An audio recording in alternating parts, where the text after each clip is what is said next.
Today we're going to fix this shower. This shower valve, this top one here operates the rain fill here. This is the temperature, and then this one here is for the handhold one here. First things first, you would turn the water off, but for this one it's so stiff that I don't even need to do that without risking getting wet. There is the shower. Step it in, fully clothed.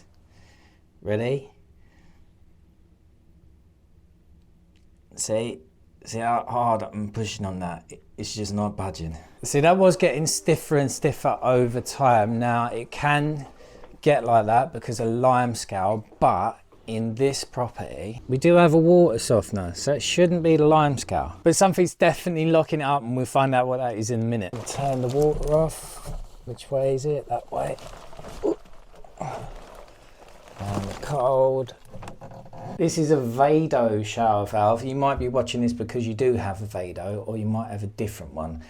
There's different ways of getting this stuff off the wall. So you have your backing plate, these are your controls, and then you've got these as well. So sometimes you'll have twiddly bits or grub screws to get this bit off. Then you can unscrew these, and then you can get the backing plate off. For this particular one, the backing plate goes on last, so I need to get this off because it's stuck with silicone. And then I can unwind this bottom one. That's the one that I'm going for. So this shower valve has been in operation, I think it's about 5 years.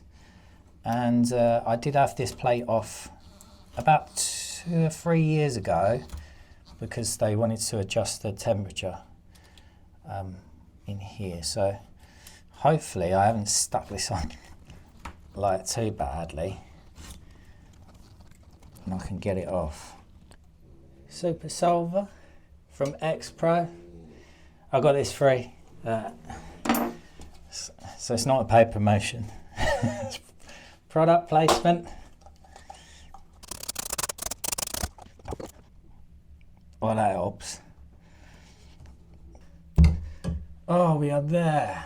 They've got rubber seals there. I'll have to grease them up next time I get it on. It wasn't the silicone, it was just the rubber seals. I did get a replacement valve. I might actually need it depending on how that one looks. If you need a new valve, I'll show you exactly how I found out which one I needed. First of all, I went onto the manufacturer's website. Check it out. Couldn't find the exact one, but I found one that was similar, which was this one. Go on to downloads. And then I download the instructions, and then it comes up with this, and then I can see that's the actual one that we want. That's the Covera. I've had a look through this, couldn't really find anything that I actually needed. All that I know is that it's a quarter turn on the actual outlets. So then if I go back to here, I click on the specification sheet, and it comes up on here, spare parts, thermostat cartridge, and then you've got the flow cartridge. Copy that, go onto Google, type that in, click on there, and that's the one I need.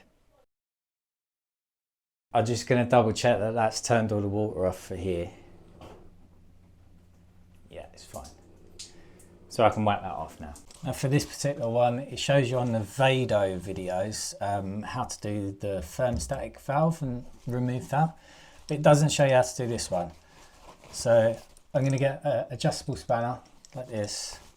I'm going to wrap the chrome. You can do it with a cloth or something. And then we're just going to spin this off. Right, I've got it off. That is fine. So I don't need the valve at all.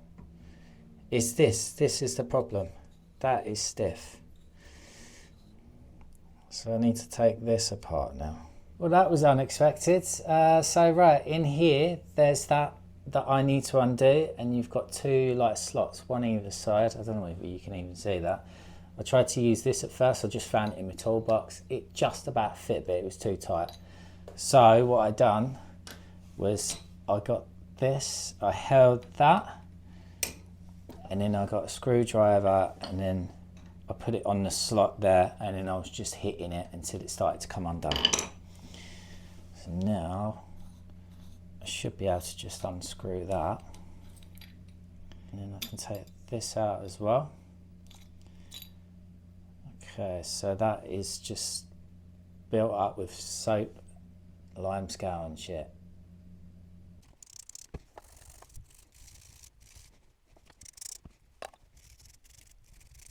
Okay, we are all cleaned up. That is lovely. Now for these bits that are obviously binding together, we're going to put some lubricant on. It's silicone grease. This is for potable water.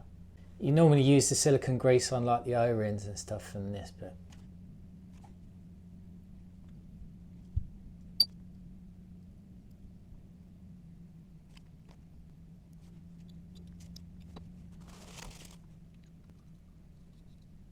Just cleaning silicone off. I'll tell you what, this stuff, definite recommendation from me. Makes it so much easier.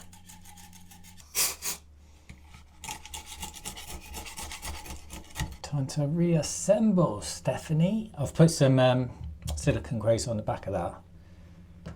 Need to make sure I line this up properly.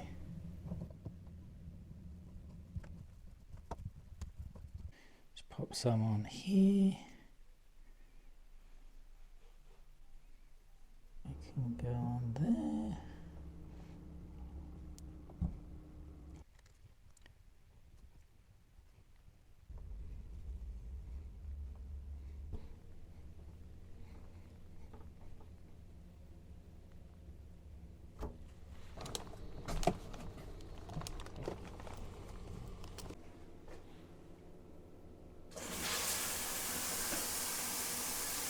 Sorted.